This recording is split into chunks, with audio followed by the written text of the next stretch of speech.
সোনার বালা জোড়া তোমাদের যে কোনো একজন বউকে দিতে চাচ্ছি। কে এই বালাটা নিতে চাও? মা, আপনার 3 বউয়ের মধ্যে আমি সবচাইতে বালা পাওয়ার যোগ্য, কারণ আমি সবচাইতে বেশি এই বাড়িতে আছি আর সংসারের সব কাজ আমিই করি। না মা, এই বালাজোড়া আপনি আমাকে দিন।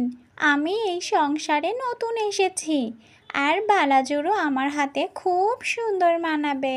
আমি সবাইকে বলবো এই বালাজোড়া আপনি আমাকে দিয়েছেন। সবাই আপনার প্রশংসা করবে।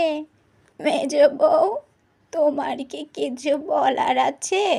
আপনি আমাদের 3 জনের মধ্যে থেকে যাকে খুশি দিতে পারেন। আমার কিছু বলার নেই মা।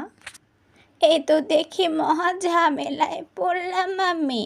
তোমাদের 3 জন থেকে কাকে দেব বুঝতে পারছি না।